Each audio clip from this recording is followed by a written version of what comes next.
The first gunshot was a percussive crack that split the placid Tucson afternoon in two.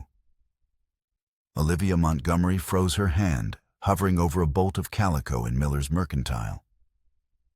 Outside, the lazy drone of flies and the distant clang of a blacksmith's hammer were replaced by a sudden chorus of shouts and panicked screams. Another shot followed closer this time, and the Mercantile's proprietor, a stout man with sweat beading on his bald head, scrambled to bolt the thick wooden door. Bank robbery. He wheezed, his face ashen. Everyone stay down. The other patrons, a rancher's wife, two miners in dusty denims, dropped to the floorboards. But Olivia remained standing, paralyzed by a dread that was colder than the sudden chill in the air. She had been in Tucson for 3 months, a world away from the staid drawing rooms of Boston, and in that time she had come to learn the rhythms of the frontier town. This discordant violence was a jarring interruption, a brutal reminder that civilization here was a thin veneer stretched taut over a bedrock of chaos.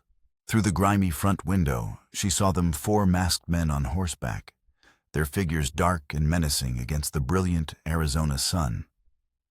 3 stood guard their rifles, holding the street hostage, while the 4th emerged from the Tucson Bank and Trust, dragging a heavy canvas sack. He moved with an unnerving calm, a predator in his element. As her eyes adjusted, she saw something that made her blood run cold. The leader, the one directing the operation with curt hand signals, was not focused on the bank or the terrified townsfolk cowering in doorways. He was looking directly at the Mercantile. Directly at her. Time seemed to slow. The air grew thick and heavy. He swung down from his horse with a fluid grace, handing the sack of money to one of his men without a word. He pushed past the bolted door of the bank as if it were paper, his spurs ringing a death knell on the wooden boardwalk, and started across the street, straight for Miller's. "Get down," Mr. Miller hissed from behind the counter, but Olivia's feet were rooted to the spot. The heavy door shuddered under the impact of a heavy boot, the bolt groaning in protest.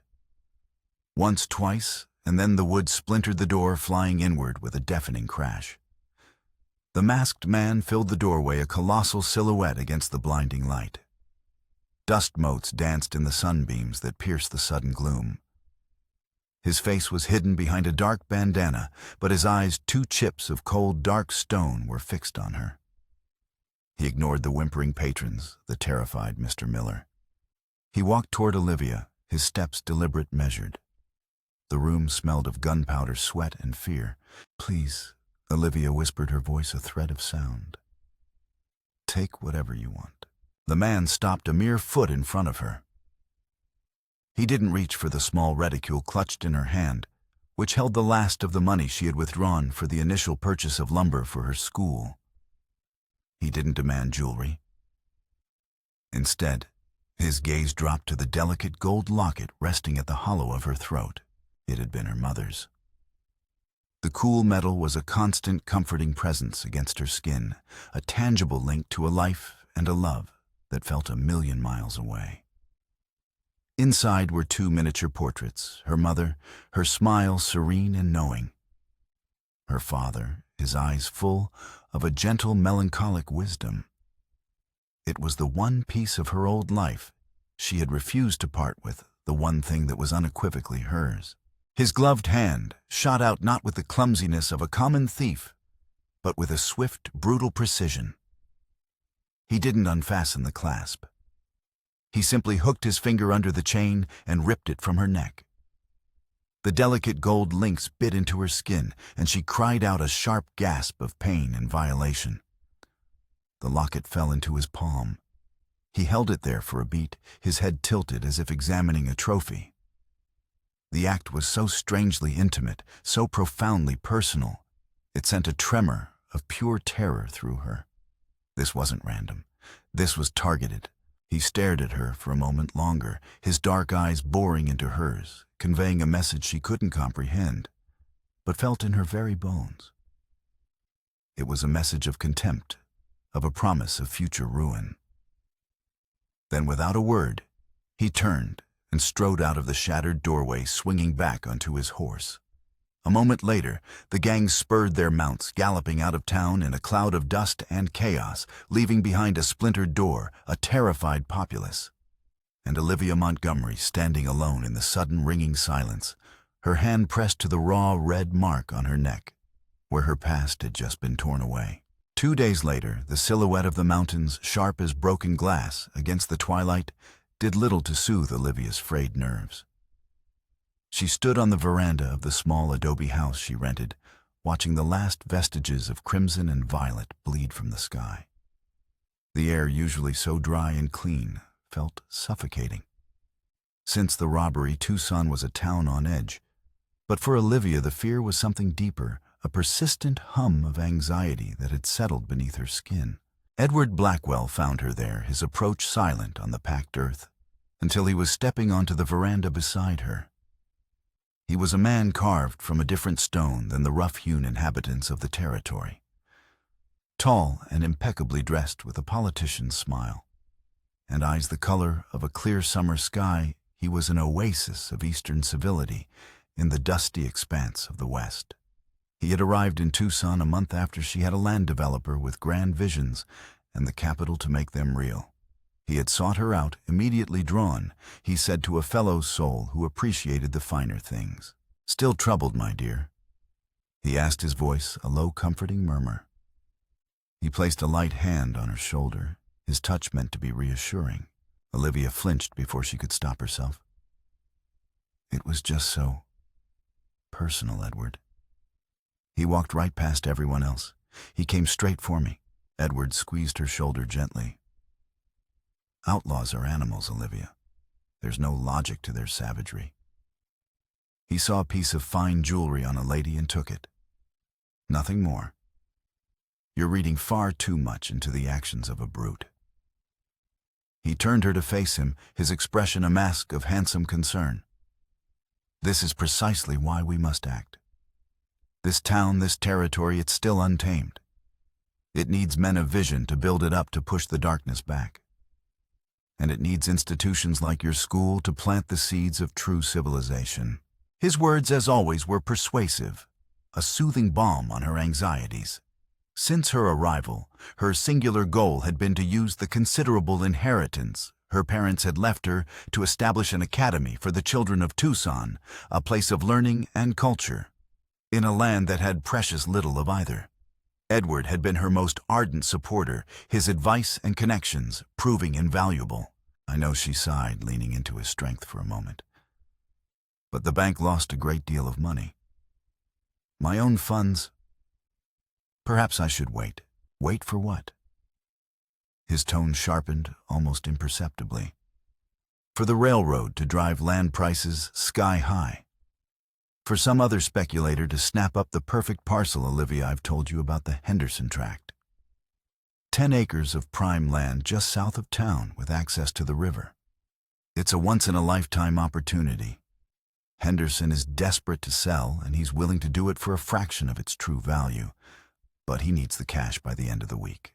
He had been pushing this deal for days. It was perfect, he claimed. More than enough land for a school, dormitories, and gardens. He had painted a picture so vivid she could almost see it, children reading under the shade of cottonwood trees, the sound of a piano drifting from an open window. It was the culmination of her dream.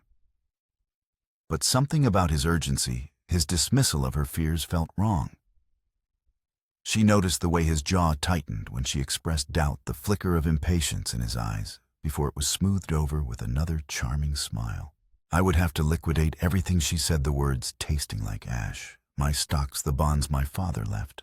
Assets that are sitting idle," he countered smoothly. "An inheritance is meant to build a future, my love, not to be a monument to the past. Your parents would be proud to see you creating such a legacy." He took her hands in his gaze intense. "This is our future, Olivia. Yours and mine. A chance to build something lasting together." He had been courting her with a refined, persistent charm that had slowly worn down the walls of her Boston-bred caution. He spoke of marriage, of a partnership, of a shared life spent shaping the future of the territory. It was a seductive vision, an antidote to the loneliness that had been her constant companion since her parents' death.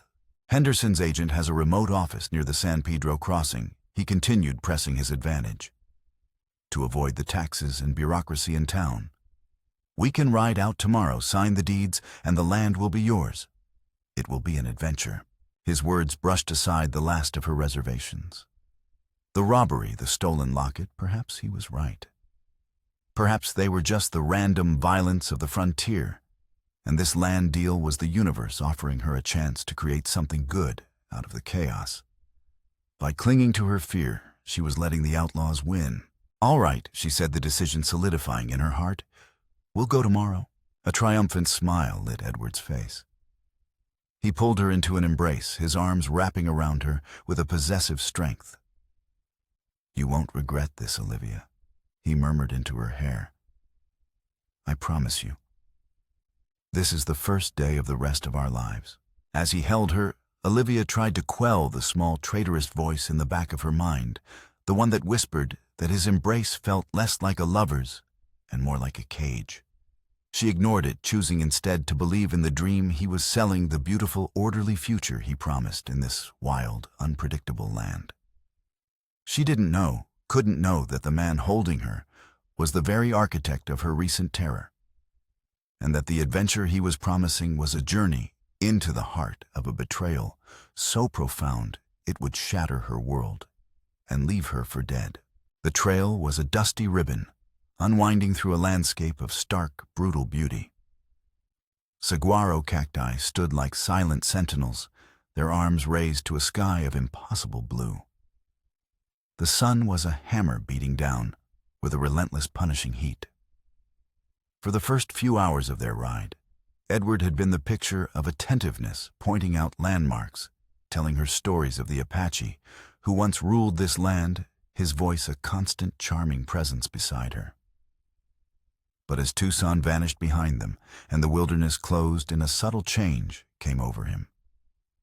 His smiles became less frequent, his answers to her questions more clipped. The charming facade was beginning to crack, revealing something harder and colder beneath. They stopped to rest the horses in the meager shade of a rocky outcropping. Edward dismounted, and instead of helping her down as he usually did, he walked over to her horse and began unstrapping her saddlebags. "Edward, what are you doing?" Olivia asked, a prickle of unease running down her spine. He didn't answer.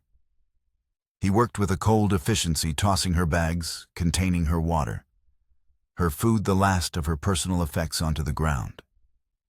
He moved to his own horse and retrieved a leather satchel. From it, he produced a sheaf of papers. "These," he said, his voice devoid of its usual warmth, "are the deeds to the Henderson tract. All perfectly legal, all signed and sealed." He held them up for her to see, then let them drop into the dust at his feet. "And this," he continued, pulling out another document, "is the power of attorney you signed last week, granting me authority to manage your financial affairs. You see, while you were busy planning your little school, I was busy liquidating your assets. Every last stock, every last bond, your entire inheritance." Olivia stared at him, the meaning of his words struggling to penetrate the fog of confusion. I don't understand." The money was for the land. A dry, mirthless laugh escaped his lips. "Oh, the money was for the land, all right. My land. Purchased 6 months ago for a pittance. The Henderson tract, as you call it, doesn't exist." The world seemed to tilt on its axis. The heat, the buzzing insects, the hard line of the horizon, it all dissolved into a nauseating blur. But why the school? Our future, your future. His face twisted into a sneer of pure contempt. "You never had a future. You were a means to an end. A walking bank vault with a pretty face." He took a step closer, his eyes no longer the color of a summer sky, but of a gathering storm. "You Eastern ladies are all the same. You come out here with your heirs and your money, thinking you can tame this land, tame the men in it. You see us as charmingly rustic, a project to be civilized. But you don't understand the first thing about survival." He gestured to the vast, empty desert around them. This is a land of consequences, Olivia. A place where old debts are paid in full. Debts? What are you talking about? She whispered, her voice trembling. He reached into his pocket and produced her locket. He let it dangle from his fingers, the gold glinting in the harsh sunlight. The robbery was a message, a little taste of what it feels like to have something precious ripped away from you. A down payment on a debt your family has owed for a very long time. He tossed the locket onto the pile of discarded deeds. The sight of her mother's legacy lying in the dirt, next to the proof of her ruin, broke something inside her. The shock gave way to a surge of pure, cold fury. "You won't get away with this," she said, her voice low and shaking with rage. "When I get back to Tucson, I'll go to the marshal. I'll tell everyone what you've done." Edward actually smiled, a chilling, predatory baring of teeth. "Get back to Tucson, my dear, you're not going anywhere. No one knows you're out here. No one will come looking for you. In a few days, the vultures and the coyotes will have erased any evidence that you ever existed." He untied the reins of her horse and slapped its rump, sending it galloping off into the wilderness. He swung himself onto his own mount, the satchel containing her fortune now securely fastened behind him. He looked down at her, a lone, abandoned figure in a torn dress, her world utterly destroyed. "Goodbye, Olivia," he said, his voice laced with a final casual cruelty. "Give my regards to the sun." He spurred his horse and rode away, not looking back, leaving her alone in the crushing silence of the desert. The sound of his hoofbeats faded, replaced by the whisper of the wind and the frantic, terrified beating of her own heart. She was alone, stripped of her fortune, her dreams, and her future, left to die under the vast, indifferent sky. It was in this state of utter desolation, hours later, as the sun began its merciless descent, and her body began to fail her, that Noah Reed found her. He appeared like a mirage, a figure on horseback materializing out of the shimmering heat. When he dismounted and knelt beside her, she flinched away the memory of Edward's betrayal, a fresh, gaping wound. "Easy now," he said, his voice a low rumble, as different from Edward's polished tones as the desert rock was from Boston cobblestone. "I'm not going to hurt you." She saw no guile in his eyes, only a deep, quiet concern. They were the color of faded denim, weathered and kind. He offered her water from his canteen, and the simple, selfless act was so contrary to the cruelty she had just experienced that it brought tears to her eyes. He lifted her onto his horse, his arms strong and steady, and as they rode with her head resting against the solid warmth of his chest, a single defiant thought took root in the barren landscape of her mind. Edward Blackwell was wrong. She was going to survive, and she was going to make him pay. The Mitchells' trading post was an oasis of weathered timber and quiet sanity nestled in a shallow valley. For 3 days, Olivia had drifted in a fever of dehydration and despair, cared for, with a gentle, no-nonsense competence by Sarah Mitchell, a woman whose hands were as kind as her eyes were shrewd. Noah had stayed his presence, a silent, reassuring backdrop to her slow recovery. He never pressed her for details, simply waiting until she was ready to speak. On the 4th day, sitting on the shaded porch while Sarah mended her tattered dress, Olivia finally told them everything. She spoke in a low, flat voice, recounting Edward's charming deception, the fraudulent land deal, and the final, brutal betrayal. Frank Mitchell, a burly man with a silver-streaked beard, listened with a thunderous expression, while Noah stood leaning against a post, his face an unreadable mask, his knuckles white where he gripped the wood. "That man is poison," Frank declared when she had finished. "We'll ride for Tucson first thing in the morning. You'll give your statement to Marshal Sullivan. Blackwell won't get far." A fresh wave of fear washed over Olivia. He'll be expecting that. He's respected in Tucson, powerful. He has connections. Who will they believe? A newcomer with a wild story, or the charming developer who's promised to bring prosperity to the town? She looked at Noah, her eyes pleading for understanding. He'll deny everything. He'll paint me as a hysterical, jilted woman. He might even find a way to have me arrested. Noah pushed himself off the post, his movements slow and deliberate. She's right, he said, his gaze meeting Frank's. Blackwell's too smart to be caught that easily. Walking into Tucson now would be walking into his trap. Then what do you suggest? Frank asked, frustration evident in his tone. We just let him get away with it. No, Noah said. We don't go where he's strong. We go where he's left a trail. He turned his attention to Olivia, his voice softening. Blackwell was arrogant. He left clues. The locket that was a mistake. A common thief would have taken it and vanished. He made a point of it, then he kept it. It means something to him. And the men who robbed the bank, they'll get paid, and paid men get careless. They talk. They spend. A flicker of hope ignited in Olivia's chest. For the first time since the betrayal, she saw a path forward that wasn't paved with fear. What are you saying? I'm saying we don't run back to the law just yet, Noah explained. We become the hunters. There are whispers about that gang. They've been seen near the silver boomtown of Bisbee. It's a chaotic place, full of new money and loose talk. If we want to find out who Blackwell is really working with and why he wanted that locket, Bisbee is where we start looking. The plan was audacious, dangerous, and entirely outside the realm of anything a proper Boston lady should ever consider. It was perfect. I'm going with you, Olivia said, her voice firm. Frank and Sarah exchanged a worried glance. Olivia, my dear, Sarah began gently, Bisbee is no place for. I am not the woman I was a week ago. Olivia interrupted, a new and unfamiliar steel in her voice. She stood up, meeting their gazes without flinching. That woman died in the desert. The one who survived is not going to hide here while another woman is made a victim. Blackwell said, I didn't understand survival. I'm going to show him just how wrong he was.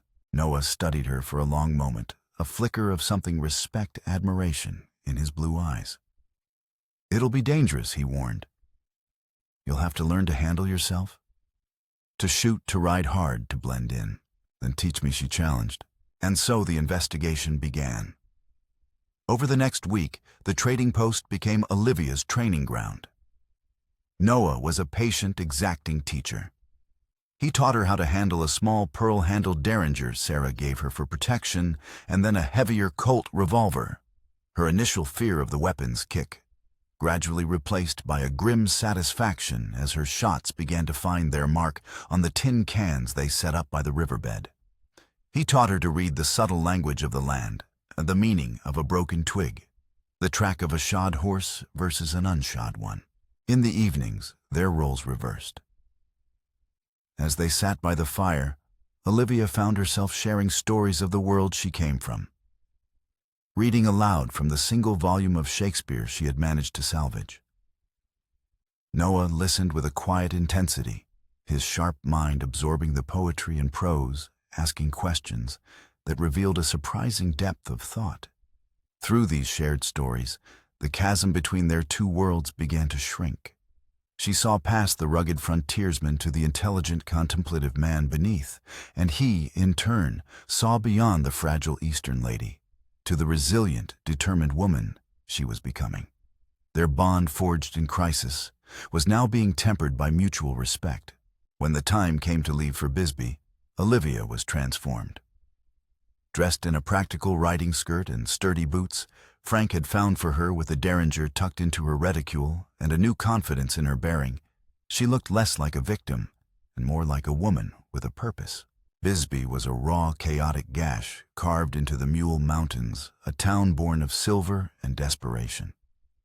The single main street, aptly named Brewery Gulch, was a morass of mud, lined with canvas tents, hastily erected wooden saloons, and the looming headframes of the silver mines that clung to the canyon walls. The air hummed with a frantic energy, thick with the smell of sweat whiskey and blasting powder. It was a place where fortunes were made and lost in a day, and where a man's life was worth less than the price of a good mule. For 2 days, they moved through the town's underbelly, Noah's quiet presence acting as a shield for Olivia. They listened in saloons, their ears tuned for any mention of a recent bank robbery or a gang fitting the description of Blackwell's men. Olivia, using the observational skills honed in Boston's drawing rooms, noticed things Noah might have missed: the nervous glance between two card players, the way a bartender's eyes flickered when she casually mentioned the name Blackwell. Their break came in a dim, cluttered pawn shop that smelled of dust and decay. The proprietor was a wizened old man, with eyes that seemed to have seen every form of human greed and desperation. "I'm looking for a piece of jewelry," Olivia began, her voice steady. A gold locket, oval-shaped with a fine, intricate filigree around the edge. It was stolen. The pawnbroker squinted at her, then shook his head. "See 100 lockets a month, lady. All stolen."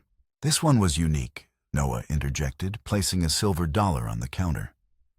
The coin made a soft, persuasive sound on the wood. The man who had it might have been part of a gang. Might have been talking about a big score near Tucson. The old man's eyes flickered toward the coin. He picked it up, tested its weight between his yellowed teeth, and then his expression changed. "Oval-shaped, you say, with a little bird engraved on the back." Olivia's heart leaped. Yes, a swallow.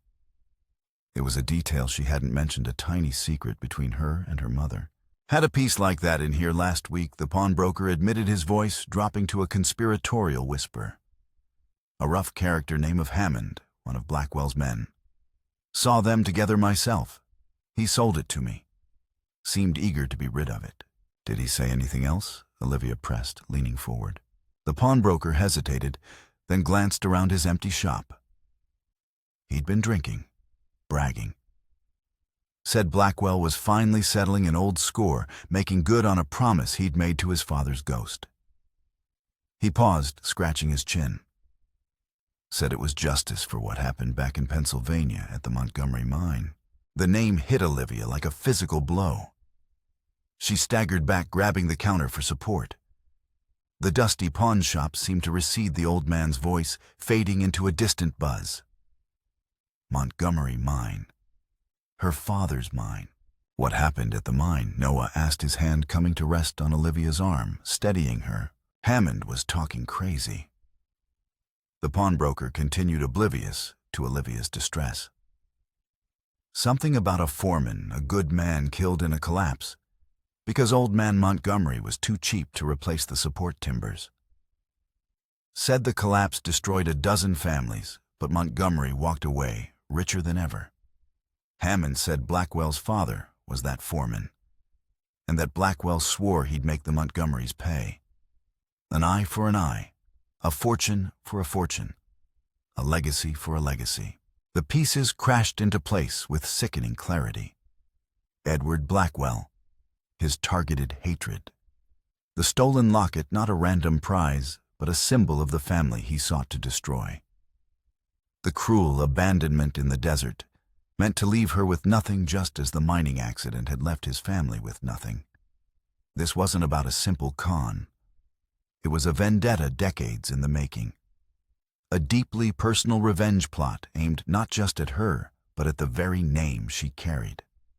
Her father, the gentle, melancholic man from the portrait, was not just a victim of circumstance. He was the villain in another family's story. And she, his only daughter, had just been made to pay for his sins. The revelation in the pawnshop had shattered Olivia's world for a second time.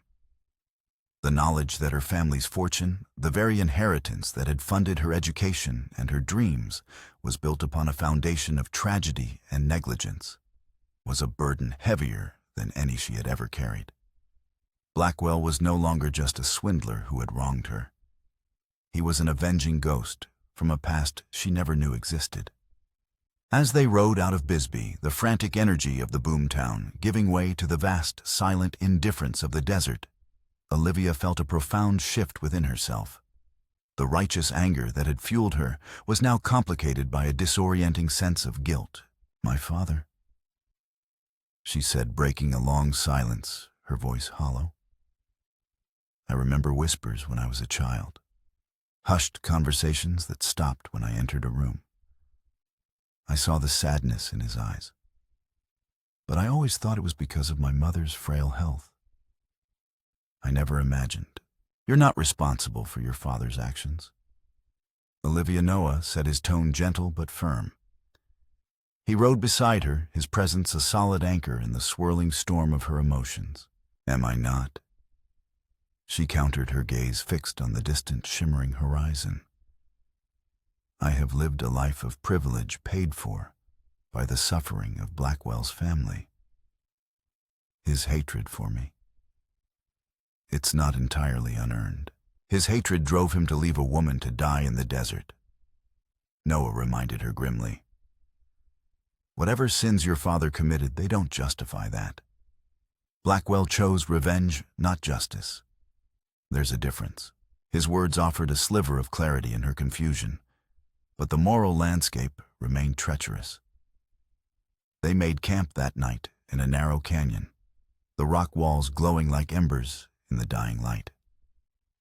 As Noah built a fire, Olivia found herself watching him, his movements economical and sure.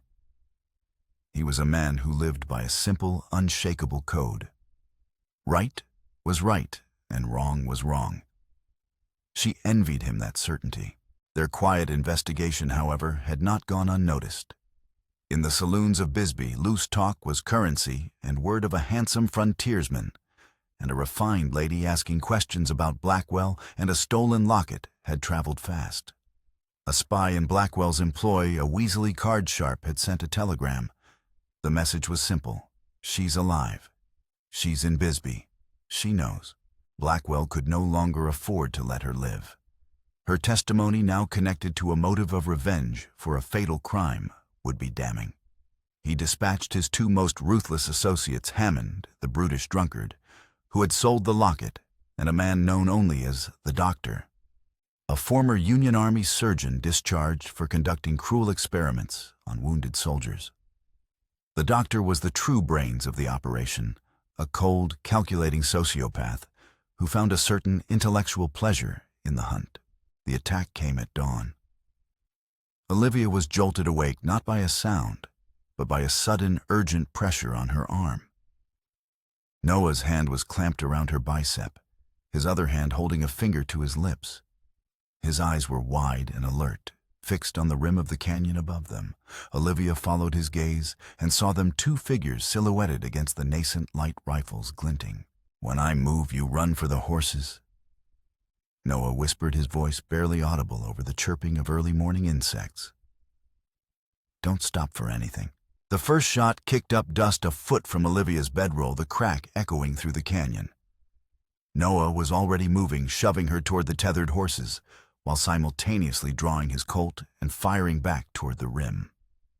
The fight for survival was immediate and absolute. There was no time for fear, only for action. Olivia scrambled toward the horses, her heart pounding a frantic rhythm against her ribs. Another bullet whizzed past her ear, close enough to feel its heat. She reached the horses, her fumbling fingers working at the knots of the reins.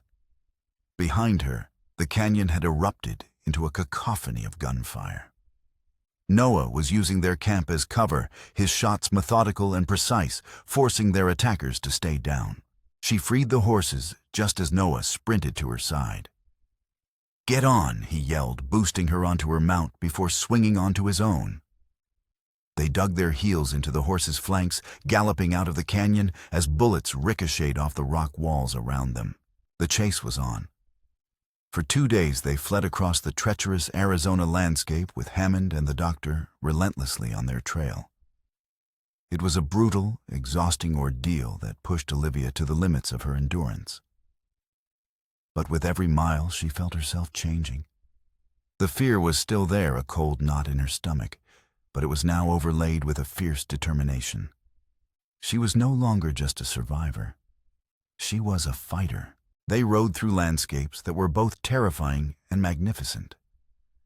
They navigated treacherous switchbacks where a single misstep meant a fatal fall, and they sought shelter from the punishing sun in the shadow of towering rock formations that looked like the ruins of some ancient giant civilization. Noah's skills were all that kept them alive.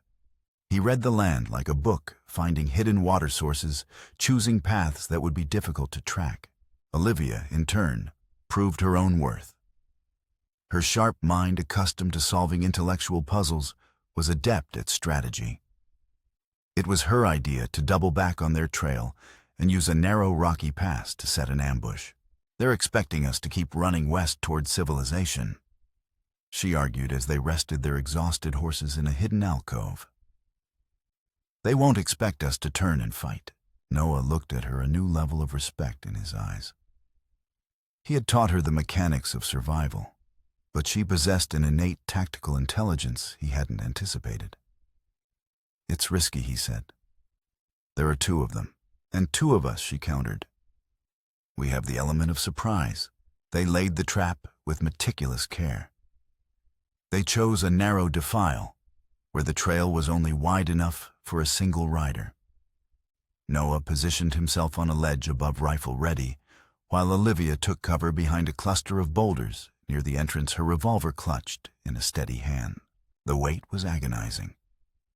The sun beat down, and the silence was broken only by the buzz of flies. Then they heard it, the clatter of hooves on rock. Hammond and the doctor rode into view, their expressions confident, unsuspecting. Hammond was in the lead, a large, slovenly man, whose face was florid with drink. The doctor followed, a thin, spectral figure with cold, dead eyes. They were halfway through the pass when Noah fired. His first shot was perfect, taking Hammond's horse out from under him. The big man crashed to the ground with a cry of pain and surprise. The doctor reacted instantly, diving from his own horse and taking cover, his pistol already in his hand. The canyon exploded with gunfire. The doctor was a formidable opponent, his shots disciplined and accurate. He pinned Noah down on the ledge while the injured Hammond, roaring with rage, began firing wildly in Olivia's direction. Olivia held her position, her heart hammering, waiting for her moment.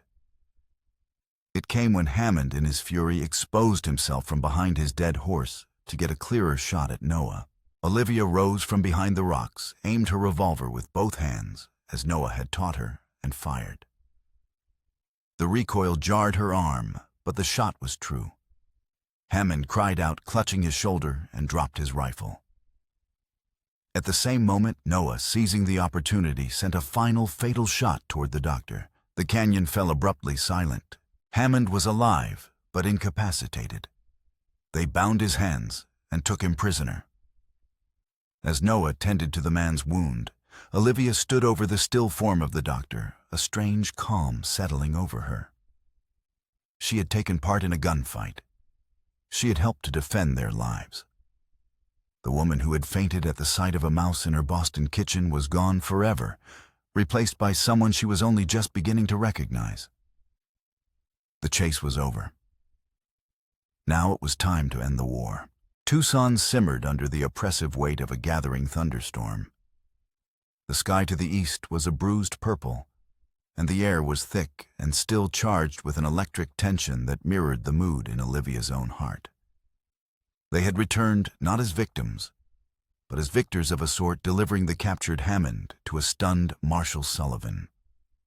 Hammond, his bravado shattered by pain and fear, had confessed everything, corroborating the story from the pawnbroker and implicating Blackwell not just in fraud and attempted murder, but in a conspiracy that ran deeper than anyone had suspected. But Blackwell was not a man to be taken easily. He had fortified himself in his new opulent office building, a 2-story brick edifice that stood as a monument to his stolen wealth. And he had taken a hostage. When Marshal Sullivan had gone to make the arrest, Blackwell had been ready. He had dragged Martha Sullivan, the marshal's own wife, who had been visiting his office to solicit a donation for the new academy, into the building with him. The situation was a standoff. The main street was cordoned off by deputies, a nervous crowd held at bay. Blackwell's terms, shouted from an upper window, were simple: a clear path out of the territory and the return of his associate Hammond. If his demands weren't met by the time the grandfather clock in his office struck 6, Martha Sullivan would die. He's cornered. Noah set his voice a low growl as Olivia and the marshal stood across the street, sheltering under the awning of the hotel. A cornered snake is the most dangerous. I can't risk Martha's life, Sullivan said, his face a mask of anguish. We need a diversion. Olivia said, her mind racing, seeing the problem not as an insurmountable obstacle, but as a strategic puzzle. Something to draw his attention, to pull his men away from the main entrance.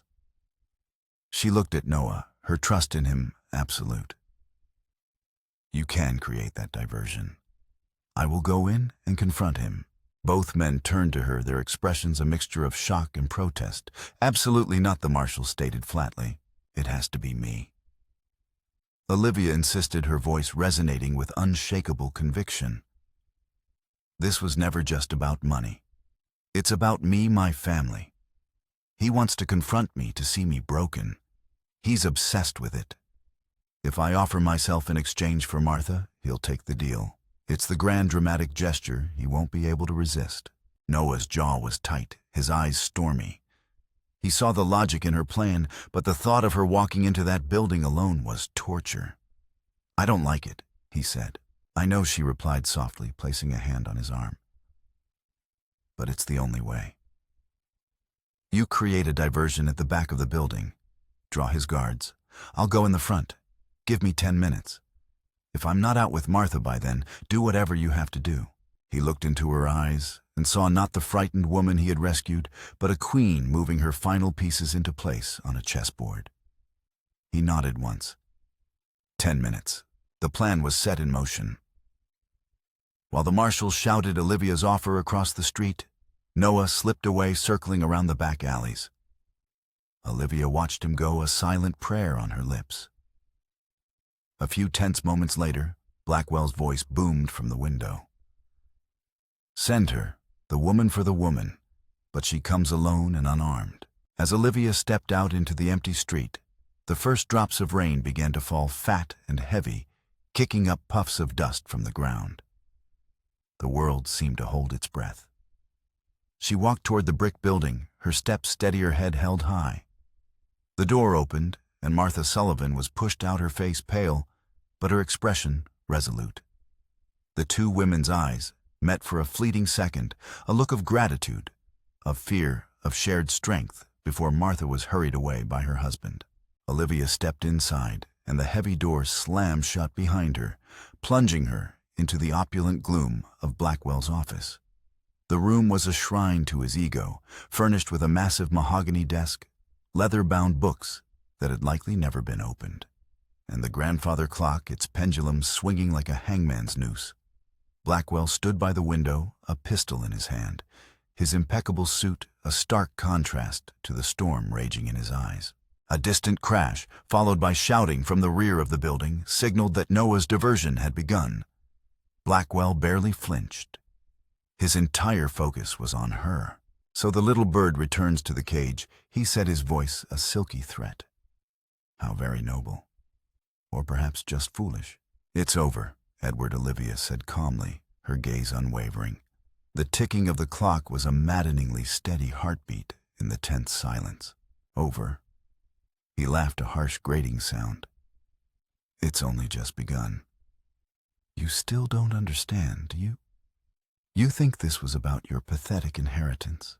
A flash of lightning illuminated the room, casting his face in stark, demonic relief. Thunder rolled, shaking the very foundations of the building.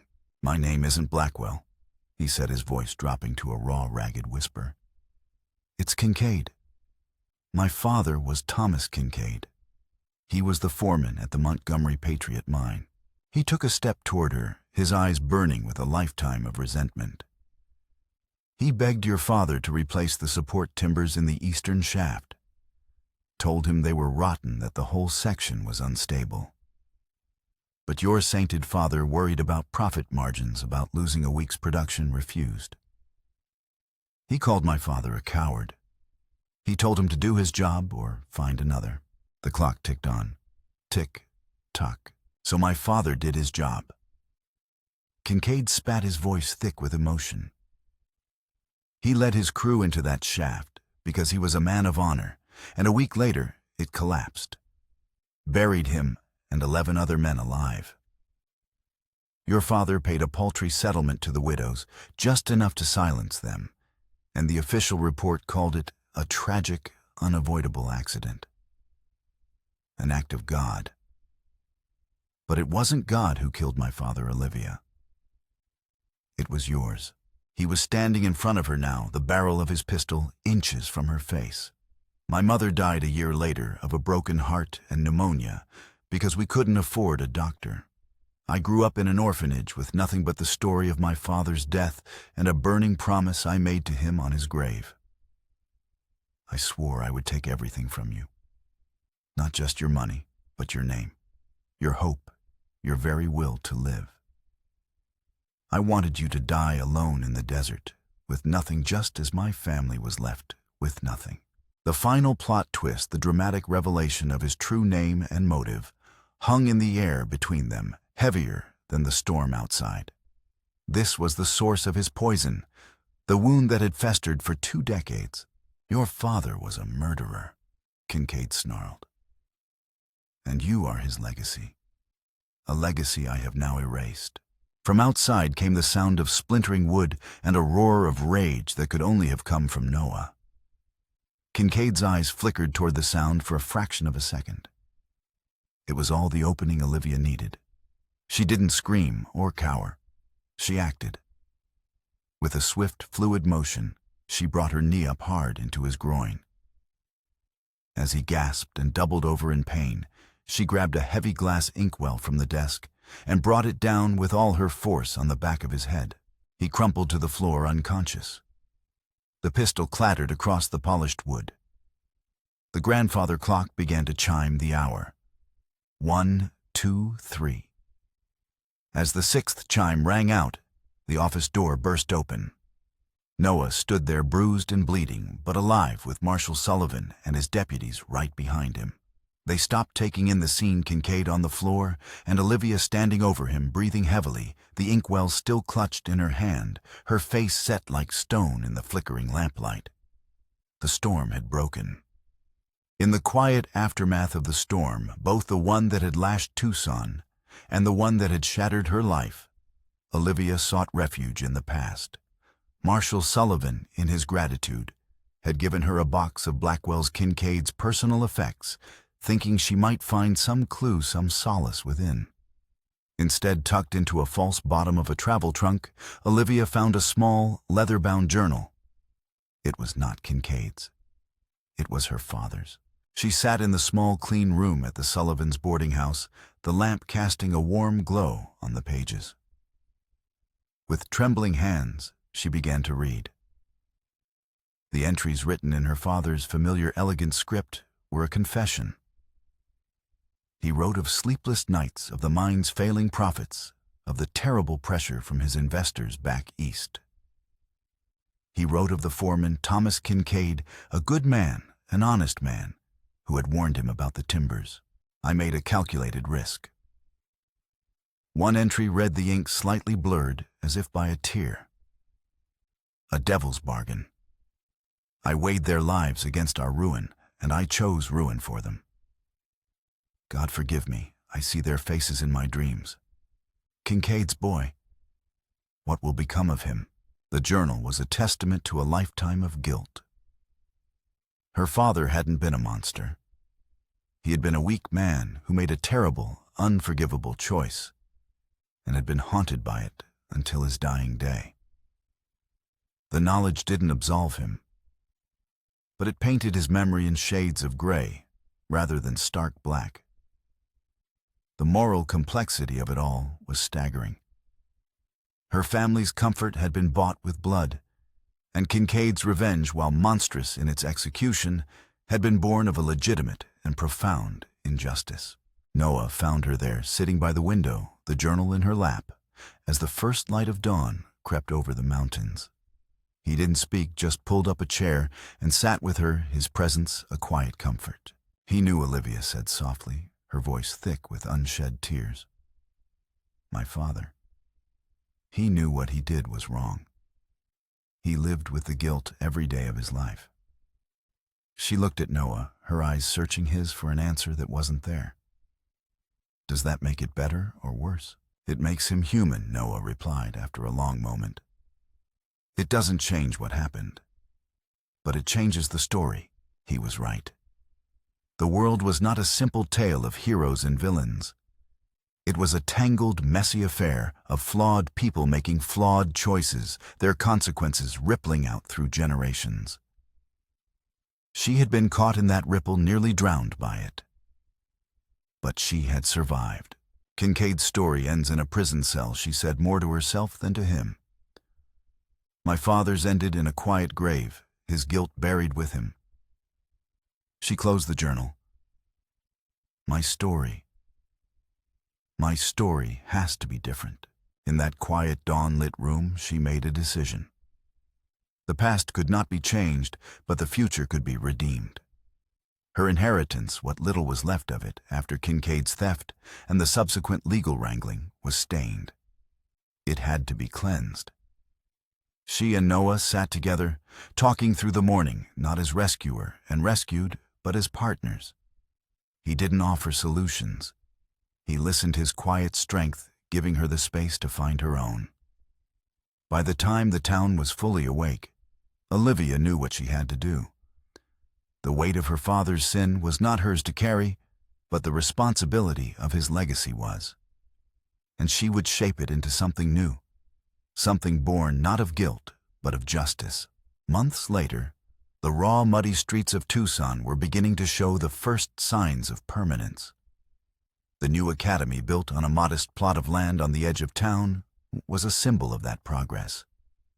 It was not the grand institution Olivia had once dreamed of, but it was real, built of solid adobe and filled with the bright, eager faces of children hungry for knowledge. Olivia, as its respected headmistress, had found a purpose deeper and more satisfying than any she had known in Boston. The remainder of her inheritance, supplemented by a fund she established with donations from the town's more prosperous citizens, had been used to create the Kincaid Montgomery Fund for miners' families. It was a charity dedicated to providing for those injured or killed in the territory's notoriously dangerous mines. It was a quiet, powerful act of atonement, a way of settling her family's moral debt. The name was her own defiant statement, an acknowledgement of the shared tragic history that bound the two families together, and a refusal to let hatred be its final legacy. Noah was still a man of the frontier, his skills too valuable to remain idle. He guided settlers, tracked predators for ranchers, and occasionally scouted for the army.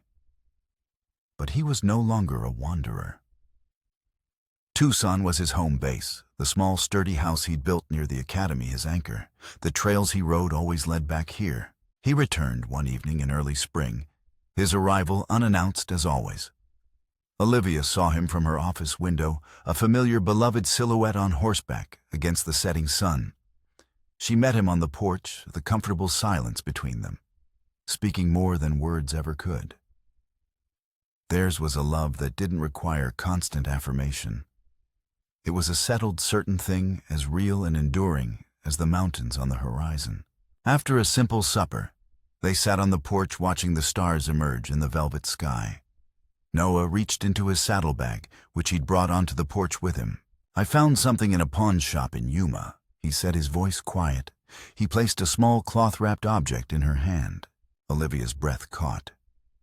She knew even before she unwrapped it. The locket. Its gold surface was slightly tarnished, but the intricate filigree and the tiny engraved swallow were unmistakable. He had found it. He had tracked it down and bought it back for her. Tears welled in her eyes as she opened the clasp. The miniature portraits of her parents were still there, their painted gazes serene and distant. For a long moment, she held the locket, the weight of it in her palm, a physical connection to everything she had been, everything she had lost, and everything she had become. Noah watched her, his expression gentle, waiting. With a soft, decisive click, she closed it. Thank you, she whispered, her voice thick with emotion. He had not just returned a piece of jewelry. He had returned a piece of her history, allowing her to be the one to decide its place in her life. She did not fasten the chain around her neck. Instead, she took his hand and led him inside to a small wooden box on her dresser, where she kept her most precious mementos, a pressed flower from her mother's garden, her father's journal, a first-place spelling ribbon won by one of her students. She placed the locket inside, nestled among the other pieces of her life. She was honoring her past, but she would no longer be defined by it. They returned to the porch standing together, his arm around her shoulders. They looked out at the vast, dark expanse of the Arizona landscape, no longer a place of terror and death, but a land of stark beauty and boundless promise. Their future, like the horizon before them, was wide and open, a story they would write together, one day at a time.